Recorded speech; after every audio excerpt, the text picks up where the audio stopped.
This vehicle has spanned 10 generations in one dedicated nameplate, which means it actually was its own nameplate at one point in time. From 1939 to 2020, this vehicle from the first luxury division from the Ford Motor Company, the Lincoln Continental, has given us what we always wanted in luxury. But unfortunately, in today's market, sedans just aren't a big thing. Even in the growing Asian marketplaces, the Continental nameplate has been retired. But can it come back? And where did it come from? Well, those are questions today AutoLooks is going to take a look at.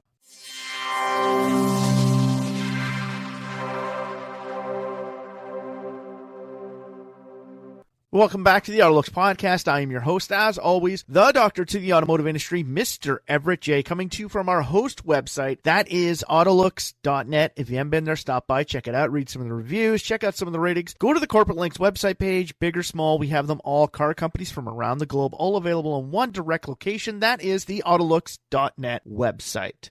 The AutoLooks podcast is brought to you by Ecom Entertainment Group and distributed by Podbean.com. If you'd like to get in touch with us, send us an email over at email@autolooks.net. So like I said in the beginning, 10 generations, one dedicated nameplate, and spanning nearly 100 years. 19 years short of hitting that 100-year mark. Of course, it would still have to be going for another 13 years to hit that mark, but pretty damn close. From 1939 to 2020, the Lincoln Continental graced our roadways. And from 1956 to 1957, so 2 years only, was sold as its own line, competing against Chrysler's own Imperial nameplate. And during its time, just like the Camaro, the Firebird, or even the Thunderbird in Ford's case, it was retired 3 times. From 1949 to 1955 was the first time the Continental nameplate was retired. Again, in 1981, it was replaced for 1 year with the Town Car leading the way. And then between 2002 and 2017, it was replaced by the MKS, which it replaced in 2017. Unfortunately, to be retired yet again in 2020 as sedans were removed completely from both the Ford and Lincoln lineups. Now, the Continental was the final American vehicle line factory produced with a V12 engine. 1948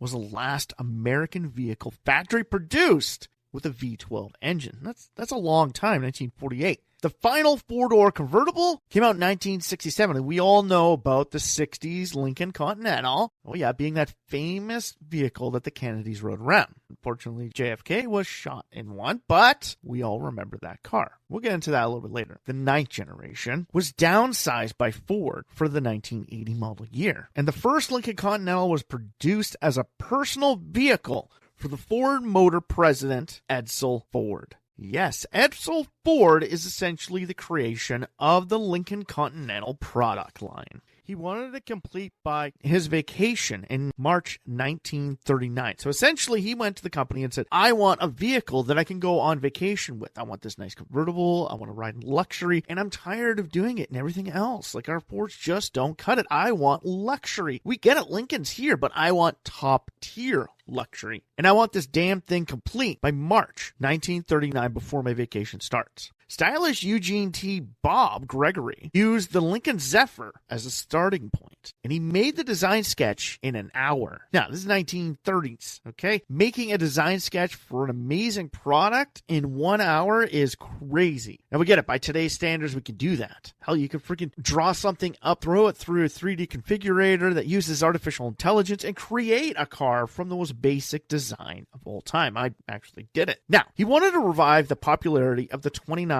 to 32 Lincoln Victoria Coupe and convertible for a modern approach with European styling. It utilized a 260 cubic inch V12 with a transverse leaf springs front and rear and a hydraulic drum brakes. He wanted creature comforts. It was finished in time for Edsel in Florida, and soon after he telegrammed back that he could sell about 1,000 of them to all the people that he knew in Florida on vacation. There's a market for this damn thing. Edsel knew he could sell them. He essentially commissioned the model as a Continental and began work on a handcrafted model. 2 dozen 39s and 400 of the 1940s were built, with most being convertibles, but a few coupes did manage to make it out the door. So if you manage to find either a 39 or 40 Continental coupe, keep your hands on it because it's one of very limited numbers. Remember, it started out as a convertible or a coupe, not a sedan. All pre-production models were ham-hammered as the machine pressing was not ready until 1941. So these things were built the same way Morgan still produces its sports cars today. It gave rise to the long-head, short-deck body configuration as the Continental sat lower than its Zephyr sibling, and it was built off of. Now, the first generation, as we go back, came from the Zephyr platform. First generation came out to the public consumption. You gotta remember, 39 and 40 was essentially only special sales to Edsel's friends and family. The first generation from 1940 to 1942, and then again in 1946 to 1948. Now, why is there a pause there for 43, 44, and 45? Let's just say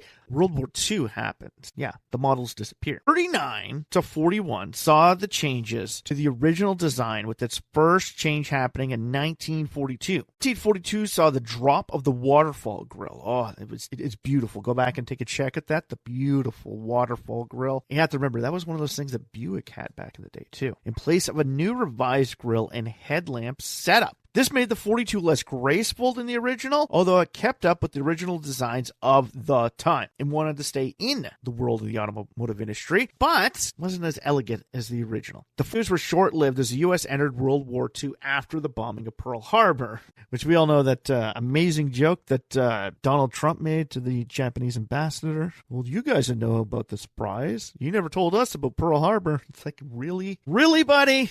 Yeah, sorry, I'm just not going to get in politics. Yeah, you did not go there, but he did. Production of civilian cars was moved to the war effort and put the Continental on hiatus until 1946. Now, following the death of Edsel in 1943 and the departure of the Continental designer in 46, the Continental was on thin ice as Mr. Henry Ford, didn't really think that the market could survive. Remember, Henry Ford was all about his Ford Motor Company and his products and his image. If it really wasn't from his son Edsel, we still would have had Model Ts going into the 1930s. His son pushed him to design cars for the day. People are going to get tired of the original concept eventually. And if it wasn't for Edsel, Ford could have been a short-lived company. He could have come in, blown up the world, created so much competition, and not been able to fight them because he was stuck in his old ways. Edsel kind of pushed him through. Now, gone were the days of the personal luxury car as Ford shifted to upgrading its Mercury division. Lincoln was a top-tier luxury name for Ford, but a personal luxury car was not in the market, and its production value was put in place of luxury as Ford was shifting into the 90s. So luxury wasn't the main concern of Ford Motor Company. They wanted the premium aspects in their standard products. They wanted Ford and Mercury. That's it. Yeah, we know we need luxury, but we got to focus on our bread and butter. So the Continental was skating on very thin ice. 1948 became the last American production B12 ever built,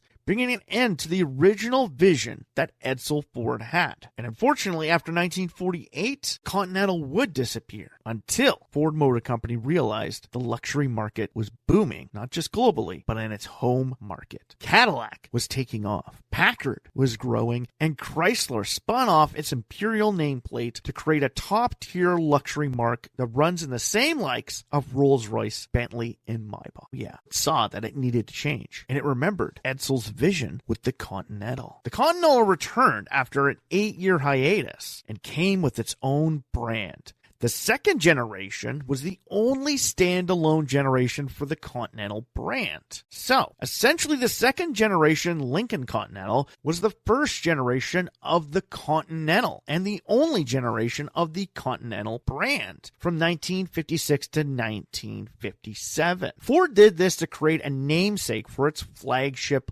luxury car. It already had Lincoln, but Lincoln was made to go after Cadillac. It wasn't made to go after Imperial, so Ford created the Continental brand. It gave the Continental the Mark II name to differentiate it from the Bentley Continentals. All Continentals were sold and serviced in Lincoln-only dealerships, casting them out from the Ford models. This kept its image above the standard Lincoln product, but not of its own accord. Something Chrysler did not do with its Imperial nameplate. Gotta remember, Imperial was a Chrysler product before it came out. And once it came out as an Imperial product, it was still sold in Chrysler dealerships. But it was not giving its own specific identity. Where Lincoln made the Continental, they re-released the Continental after an 8-year hiatus as its own product. So after 8 years, people are going to forget about the original Lincoln Continental and only see it as the Continental. At its relaunch in 1956, the Continental Mark II was the most expensive car by an American manufacturer. It rivaled the Rolls-Royce Silver Cloud at $10,000 in 1956. 1956, you're looking at buying a Chevy Bel Air for between $860 to $1,200. In this Continental, $10,000. People were buying houses for that price. So it's crazy. This made it cost as much as 5 Ford Custom Lines. 5 of them. Crazy. It only had one option as it came with a large number of power equipment features. Air conditioning was its only option at $595 on top of your $10,000 entry fee. But if you're paying $10,000 for a car, $595 really isn't much when you think about it. That's what people always say. Oh, you could buy a Porsche and it's $110,000, but once you start adding everything up, it's $130,000. You can buy a $110,000 car. $20,000 extra isn't really going to break the bank for you, okay? Trust me. Quit thinking like an average consumer and start thinking like a high-end consumer. There's a difference. Trust me. I know as my net income has increased over my life. Buying a $50,000 truck 10 years ago was insane for me. Buying a $1,200 car, I was going to take me about 3 to 5 months to pay that thing off. Now I look at a $50,000 vehicle and I'm like, it's going to take a couple of years. Whatever. I know I can afford it. So you have to think of it that way. Now again, it was hand-built and assembled with its own body panels. Each car was hand-sanded. Its design set it apart from the trends of the time, as there were not tail fins on a East Continental or pontoon fenders as you found in the European marketplace. It followed its own lines. They also integrated the spare tire into the rear of the vehicle. So it wasn't exposed, but it was exposed. This is a great feature. Go back and look for one of them. 2,996 hand-built cars were made as Ford lost nearly $1,000 on each one and only came in a hard-top coupe. By the end of 1957, the Continental division was discontinued and rebranded to compete with Cadillac Imperial, not Rolls-Royce and Bentley. Now, this is kind of funny because Chrysler competed with Cadillac, but essentially it was more in line with Buick in the 50s, where Imperial was more in line with Cadillac. The third generation came out in 1958, running only 2 years from 58 to 1960. You got to remember, back in those days, you were lucky if you had a car of the same design lasting longer than 2 years. That was pretty insane. You had to constantly keep up. It's not like now. The Tesla Model S has been around for what, nearly 16 years? And has only had one design change. And it was very, very minuscule. Ford brought down the cost to $6,000 so it could compete with the Cadillacs and Imperials of the time and to allow for larger production volumes. The line was kept until 1959 when it was brought back under the Lincoln nameplate. A changeover to a unibody design made it the largest Continental in Ford's history, 131-inch wheelbase, which has not been dethroned to this day. So the 59 Continental is the largest Lincoln ever in Ford's history. The division was forced to abandon its hand-built construction and move to a sharing chassis with the Lincoln Premier. This was due to the cost. They wanted to sell it for $6,000 instead of $10,000. You need to take out hand construction. You got to remember, hand construction takes longer and is more time sensitive. You need more people. But then you're looking at more issues. The first generation to have the sedan format was 1959, along with the hardtop, convertible, landau, town car, and limo layouts. It marked as the Mark III for 58, Mark IV for 59, and the Mark V for the 1960 models. You got to stop going through this. You're going to get through all the major Roman numerals in a matter of less than a decade. It introduced a 430 cubic inch V8, which was also found in other Lincoln, Mercury, and Ford models. The Thunderbird models, to be exact, a 3-speed turbo-drive automatic transmission was its sole option. So the V8 that sat underneath the Ford Thunderbird in the early days was the same thing that you would find underneath the hood. Like we said, it shared a common body with the Premier, with the exception of the reverse slant roofline from the 57 Mercury. I hated those rear decks. Horrible, horrible design from the late 50s and 60s. Don't get me started on that one. The Mark III was the first Ford to offer an FM radio tuner. But unlike Everclear, this one allowed you to listen to it on FM, not the AM radio. Nobody? Everclear? Come on, go back and listen to Everclear's AM radio. Great song. 59 saw the loss of the Continental brand with a change to the Mark IV design. It introduced the limo and town car layouts, only came in black, And the town car had a partition, with the limo partition being retracted. It carried all the standard features as there were for the top-tier luxury, and the rarest Continentals ever, with 214 limos and 83 town cars for 1959. Not as rare as the original 1939s, but pretty damn close. 1960 saw cruise control being offered for the first time. Now, how many of you out there drive cars with cruise control? Hell, you can get a cheap-ass little Hyundai Accent in the mid-2000s with cruise control standard on it. 1960 can have it. Now, the fourth generation was the longest, at this point in time, generation, from 1961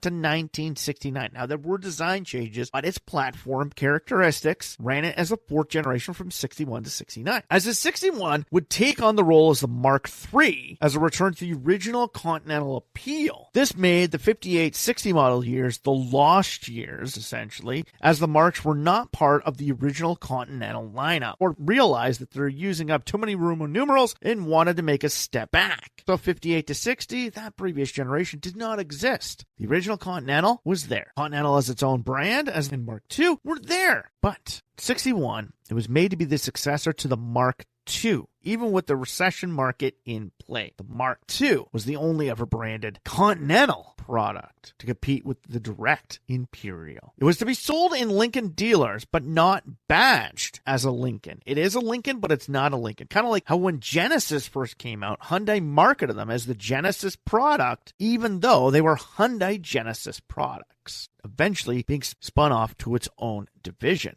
Lincoln would not go back to that. Chrysler did with the Imperial, but Lincoln would never do that again. The car and its designer received a bronze medal by the Industrial Design Institute in New York and the Cars Life Engineering Excellence Award for its amazing design for 1961. A beautiful car. In mid-1958, Lincoln was struggling against Cadillac, and the proposal for the 61 Thunderbird was put together. The proposal was not selected for the Thunderbird, as it did not create a point of desire amongst the board. It was pushed to become the new four-door Lincoln product. You got to remember, the 61 Continental was essentially supposed to be the four-door Thunderbird. Now, we all know it. Four-door Thunderbirds eventually would come out, but the Continental would take its place instead. There would be a change in the plan, and it came to two conclusions to bring Lincoln back to profitability. Adopt a modern cycle distinct from Ford and Mercury from 3 years to 8 to 9 years. They wanted to extend the life out, make more money off the singular platform as opposed to trying to change continuously. The second was the previous 58 model was too large and Lincoln would have to decrease its exterior size. Sure, we all loved big vehicles back in the 60s, but even the 58 models were way too big for what Ford wanted to build. The 61 would ride on a stretched Thunderbird unibody platform with its only engine option being the 7-liter MEL V8 from the Mark V.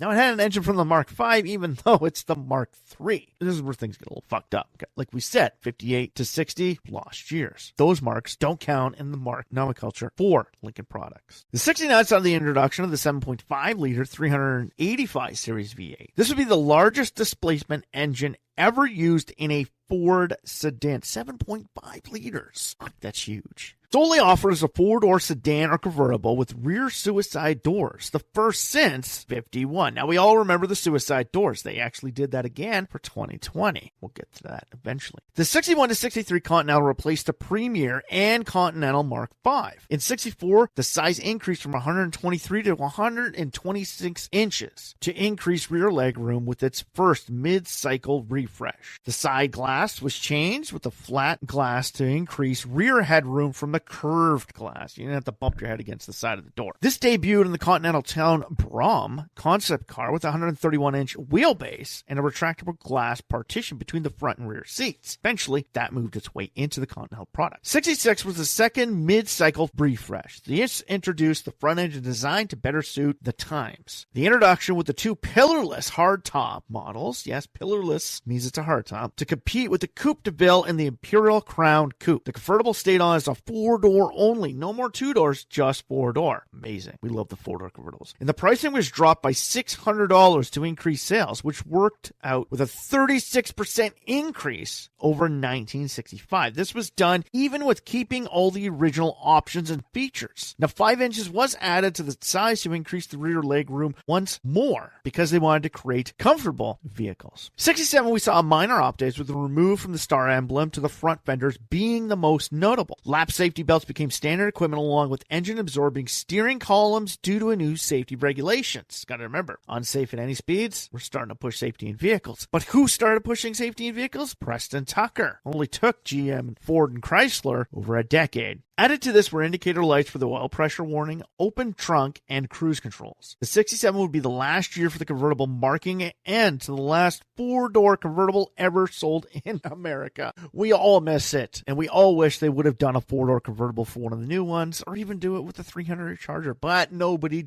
does it. Not from the factory. Aftermarket, yeah, you can do it. Only 2,276 were sold, with a weight of 5,712 pounds due to its increased in reinforcements. This would become Ford's heaviest sedan. If that weighs the same amount, actually a little bit more than a standard F50 does today. We're talking F50 weight for a 67 Continental. 68 made several changes. The Continental wording was removed from the front fascia, and the star emblem on the Lincoln only. The hood ornament was removed due to incoming federal safety laws for pedestrians. Oh, fuck off. I hated those things, because we all love those hood ornaments. The 70s. By the time the 70s rolled around, the hood ornaments on vehicles is starting to disappear. Now, they would eventually come back in the East, but only with retractable ones. I had one on my 90 New Yorker that I drove. Of course, it was quartz and would break apart if anyone hit it. 69 saw the first of the Mark III models. Head restraints were added to the front seats, grille was enlarged, front fascia was updated, the Continental wording above the grille returned. The town car name made its return as an interior trim option package. And the fourth generation became the most famous Continental ever, as it became the presidential state car, like we talked about before, with JFK using the four-door convertible. The state purchased two models, which were used from 61 to 1977. Now, following JFK's assassination, this car was rebuilt with a permanent roof, armoring, and bulletproof glass as seen in today's presidential cars. No more convertibles. Man. 69 was the second model used by the state as Nixon's armored limo. That came with a sunroof to allow the president to stand in the vehicle and address the crowd, but no more convertibles. Although sales were strong in 69, final numbers were dropping close to the 61s, and a redesign was required to stay true with the market. So where do we go from here? Well, the fifth generation from 1970 to 1979. Built on the success of the Mark III from 69 with a more modern appeal, with a shorter wheelbase and a slightly narrower than the 58 to 60 models, in addition to the new 5-mile-per-hour bumpers that were now becoming mandatory in the industry, made it the longest automobile ever produced by Ford. They reverted back to the body-on-frame construction as the first since 1957. 13 years later, we go back. We want comfort. But this could have been because Chrysler was doing this with the Imperial as well. Was moved back to the Mercury Mark III Ford LTD chassis, which was stretched out. Lincoln no longer had its own dedicated chassis. This was done to save cost. Gotta remember, platform building, that's how we save cost. Multiple vehicles, multiple divisions, same product essentially. It was fitted with front disc brakes, rear drum brakes, coil springs in all four corners, and a 460 cubic inch V8 returned as a standard engine and was an exclusive to Lincoln from 70 to 1977. After that,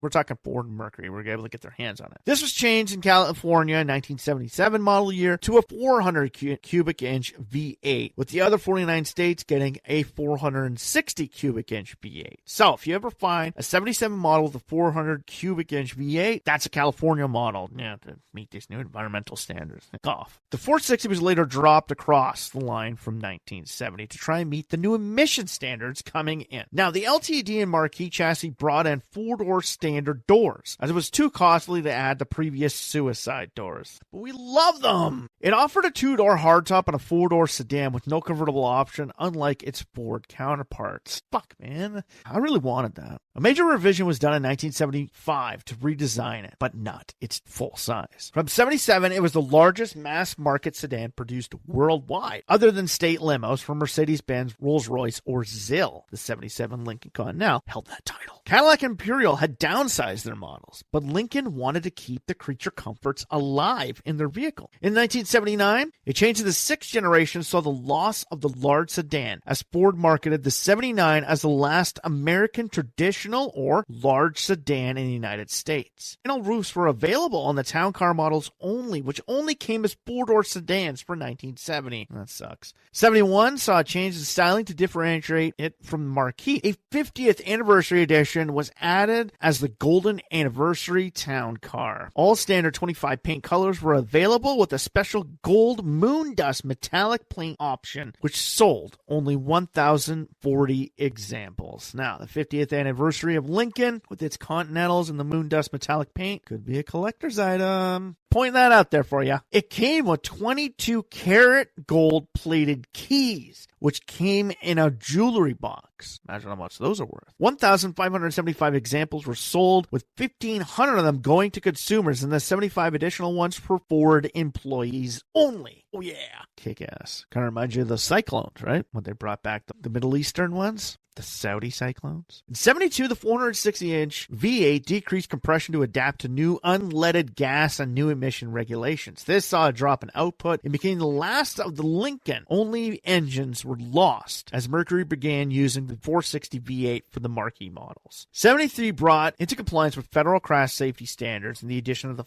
5-mile-per-hour bumper. The Continental was able to meet this new regulation by moving its front bumper several inches forward to fit the rubber-tipped impact override. This made it so the Desire did not require a full update to meet these standards. The rear bumpers were modified in the same manner to meet the 2.5-mile-per-hour standards. This added 5 inches to the overall length of the 73 models. Now, a new Continental Town Car with a 2-door Town Car Coupe was added to the lineup. Both included a vinyl top that distinguished them from the standard Continentals. Gotta remember, Town Cars in the 70s were vinyl tops. Kind of like my Mustang. 74, the grille was changed from an egg crate to a waterfall design with a new 5-mile-per-hour rear bumper was added on. This led to the design of the rear bumper as the tail fins were moved from the inside of the bumper to just above it. Hey, you got to move stuff around, right? Add these stupid things to it. But it brought back that waterfall. Remember what we talked about in the original 1939 with its waterfall grill? Go back and take a look at it. We got pictures of it on our website at autolooks.net. 1975 saw a major revision to the exterior of the car as both the Grand Marquis and the Continental were updated. The new Continental Mark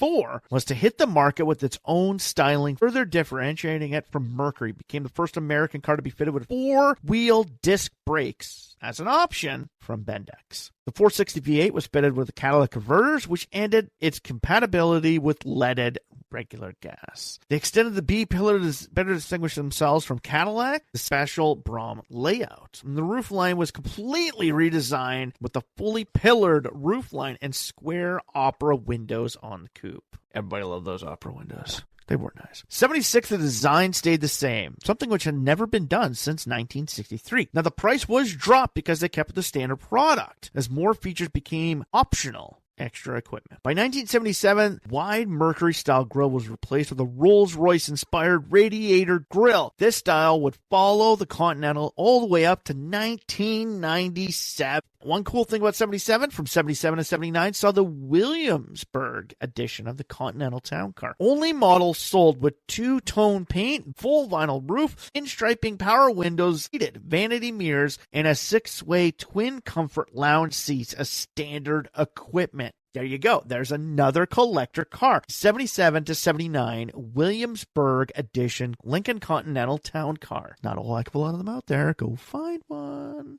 79 saw the end of the 460 V8 as the 400 became the sole engine. A collector series was added to commemorate the end of the traditional full-size American sedans. And then we move on to the 80s. With its 6th generation, the 1980 came as a coupe and sedan. It was the introduction of the downsized model range to beat the new CAF fuel economy standard. This was the first Mark series to be smaller than its predecessor. The downsizing worked as Ford saw 38% improvement in fuel economy due to its drop in curb weight and the introduction of a new 4-speed transmission with overdrive. I remember that, having to put your car in overdrive so you got better gas mileage.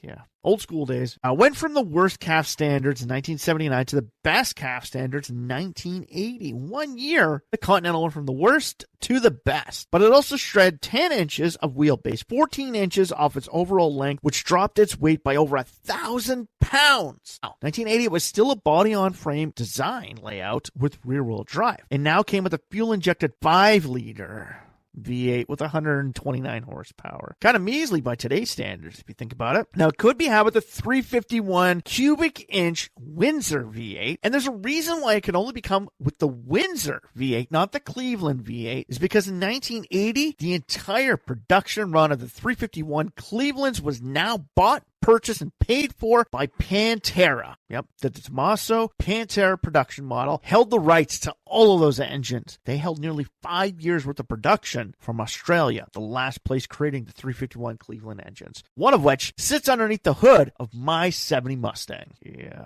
And that baby's got balls. It became the most technologically advanced for its time. You gotta remember, 1980, with the 4-speed overdrive transmission, fuel injection, and computer-controlled engine management with a digital instrument panel and a trip computer for the driver's range. 1980 would become the last year of the Continental badge, as it would become the Continental Town Car in 1981. A shift to a new mid-size model for 1982 as a competitor to the Cadillac Seville. The Mark VI ended its run in 1983 when it would be replaced by the Mark VII. The Mark models were run at the top of the Lincoln lineup, with the standard Continental being its entry product. But this led us into the 7th generation from 1982 to 1987 with the sedan and Mark VI Sports Coupe. Now, it replaced the Versailles model as a new mid-size product. It was developed to compete with the Cadillac Seville with its sloping bustleback decklet. I always thought those things were weird. Go back and watch the movie Beetlejuice. That's one of the Lincoln Continentals we're talking about, is what the real estate agent is driving. Yeah, take a look at it. It's in the movie. Developed to compete with the Seville, the bustleback decklet, as we said. This body style was reminiscent of a 1930s Lincoln Zephyr and when used on the Daimler DS 420 limo until 1992. And if you don't know what that vehicle is, go back and watch a Pierce Brosnan. I believe it's The World Is Not Enough, where M has him in the backseat of a vehicle talking about the mission and they're flying through London. That's a Daimler 420 limo used by high-end dignitaries and even the Queen of England. And here it is on Lincoln's rear end. It was the first model to be badged as a Continental on the rear since the 1960s, as no Lincoln name on the rear at all. It had both the Continental and Continental Mark VI models with a few differences between them. The Mark VI was fitted with different interior trims, hidden headlamp, oval opera windows, and rear bodywork spare tire trunk lid, similar to that of the 90s Continental Mark II.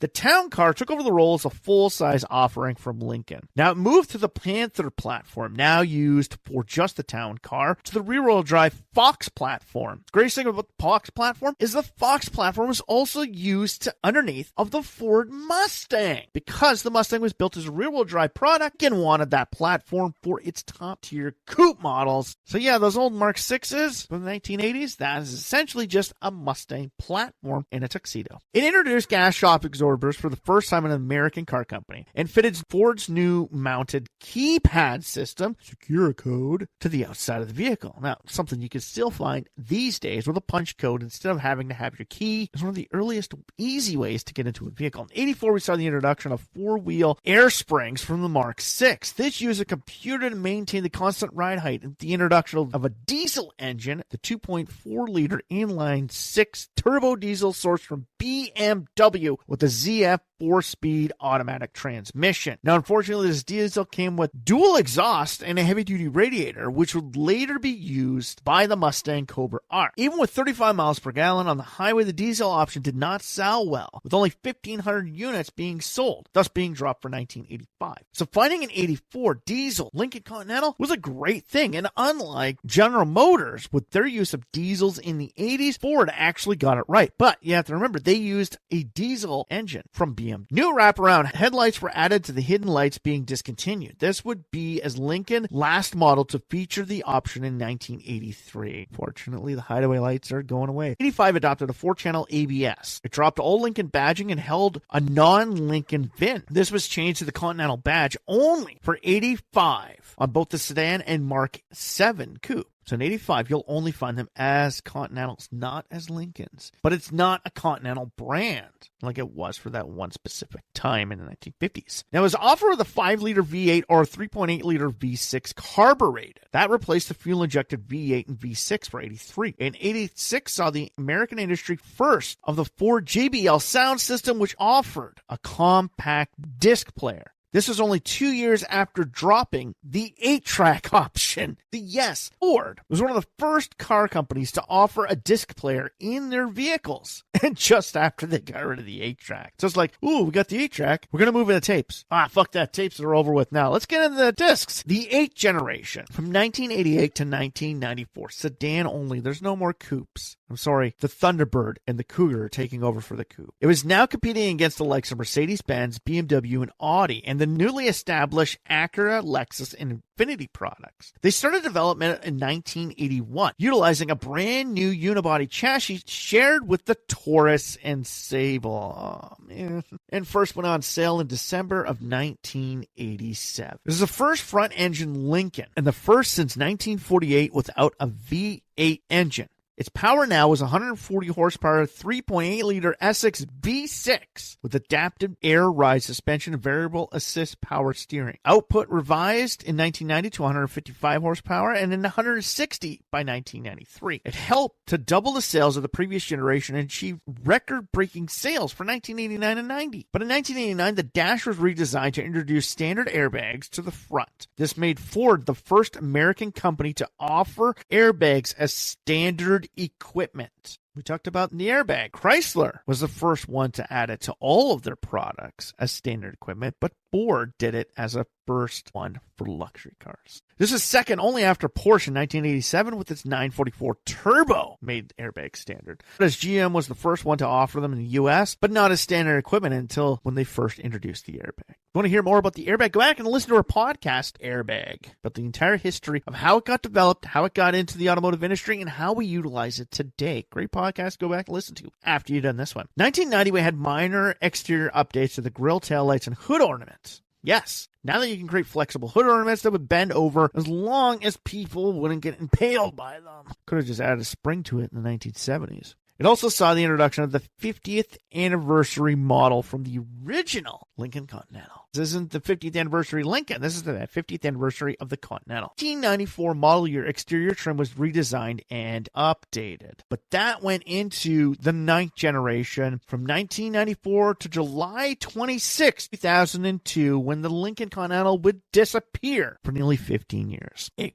brought back the sedan and coupe. It was restyled inside and out and released in December 26, 1994, using styling from the Contempra concept car of early 1994. It was the only production Ford model modular family engine with a transversely mounted to a front-wheel drive layout. Yeah. It shared underpinnings with the previous car and even a new skin. It received a V8 as Cadillac has its North Star in the Seville. So it became its sole engine as a dual overhead cam 4.6-liter V8 and shared with the Mark 7, but was detuned for front-wheel drive layout as the Lincoln Continental was now front-wheel drive, not rear. 95 and 96 had an air ride suspension all around, while 97 changed to an air ride just in the rear and coils up front. New competition in the luxury market brought Ford to be more competitive, and the coils were dropped in price by 10%. 1998, the Continental was given a facelift, similar to the redesign of the Town Car along with a new dashboard. Pricing was only up slightly, but same pricing as the Town Car, but offered front-wheel drive layout in place of the Town Car's rear-wheel drive. 1999 saw the introduction of the Rescue Package, similar to GM's OnStar remote emergency satellite unit. It was a new luxury appearance package in wood trim steering wheel knob and shift knob, two-tone seat floor trim mats, and chrome alloy wheels with a special grille. Set the Lincoln Continental apart from the Town Car.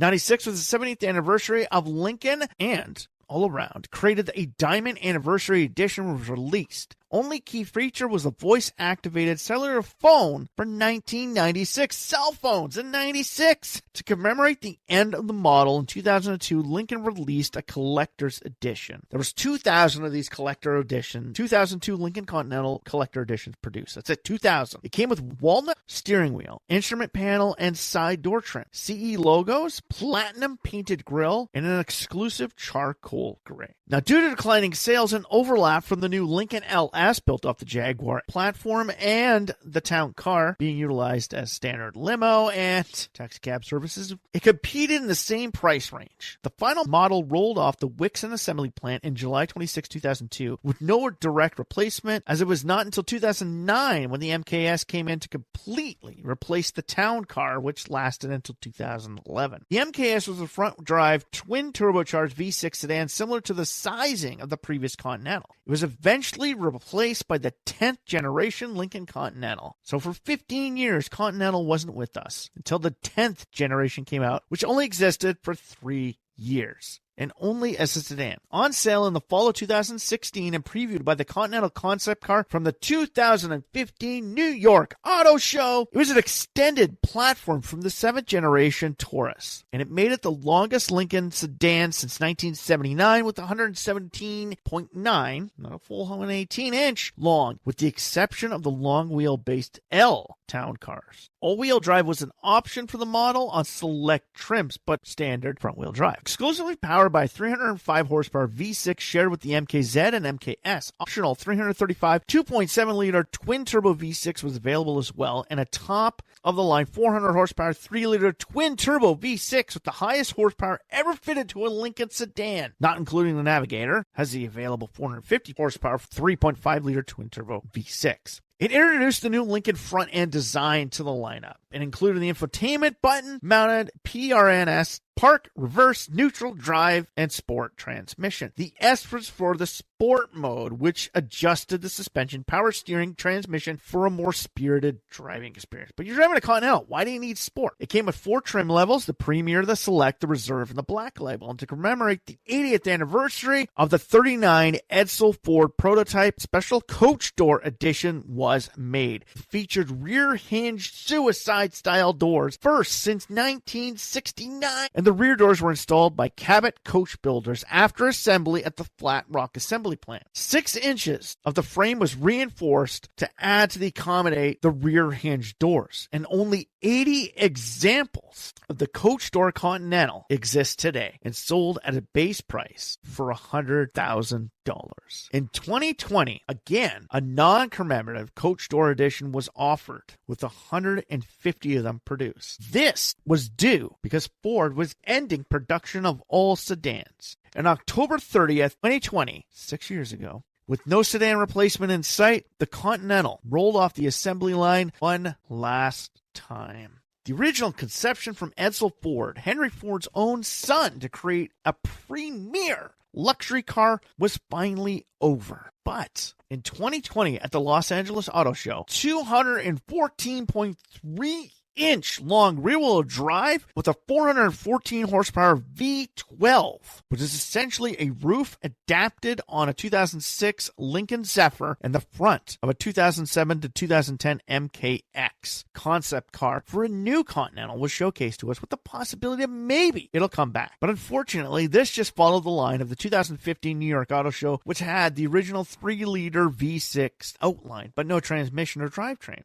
In the end, the Continental lived its long life from 1939 to 2002 and from 2017 to 2020, with 14 years lost to the Town Car and the MKS. For example, what happens when a dreamer like Edsel Ford wants a special car made? Ford dropping sedans from its lineup ultimately ended the Continental completely. But with BMW, Mercedes-Benz, Lexus, and Audi, along with competition in China, this could possibly return. And now Ford considering getting back into the sedan game in North America with the demands for entry-level products below $35,000 entry point in the American marketplace. Lincoln may have a chance in the future, but only if the Taurus can make a comeback. Maybe when sedans make this extravagant comeback, we may see the Continental, but it can never return, essentially, as its original product base. And again, it'll have even more lost years as 2020. We're now 6 years from the last model. We lost 8 years between the 40s and the 50s. We've now lost 6 years from the last production model and 13 years in the 2000s to 2017. Can Lincoln bring the Continental back, or is it a product that may just fall behind the times? Well, if Ford ever gets back into sedans, maybe, just maybe, the Continental can be reborn. Kind of like how Ford is now looking at creating a sedan version of the Mustang. Mustang to go with its active lifestyle vehicle. But in all reality, a Continental can only return if Ford wants to go after the top tier of luxury. So if you like this podcast, please like, share, or comment about it on any major social feeds or streaming sites that you found the AutoLooks podcast on. Like us, share us, comment about us, tell your friends, tell your family, write a comment at the bottom, and follow us to find out more from the AutoLooks podcast. Find out history tidbits from car companies from all over the globe, all available in one direct location. That is the AutoLooks.net website and the AutoLooks podcast. We're reaching our 300th episode across 7 seasons. There's a lot of automotive information out there and even more coming in the future. The AutoLooks podcast is here to stay, and we're here to bring you the automotive news and information that nobody ever remembers. The AutoLooks podcast is brought to you by Ecom Entertainment Group and distributed by Podbean.com. If you'd like to get in touch with us, send us an email over at email@autolooks. And after you've done that, stop by the website, read some of the reviews, check out some of the ratings, go to the Corporate Links website page, big or small. We have them all, car companies from around the globe, all available in one direct location. That is the AutoLooks.net website. So for myself, Everett J, the host, the owner, the curator, the soundboard, every single thing that goes into the AutoLooks podcast and the AutoLooks.net website, Ecom Entertainment Group and Podbean.com. Strap yourself in for this one fun, wild ride that the AutoLooks podcast and the Lincoln Continental is going to take us on.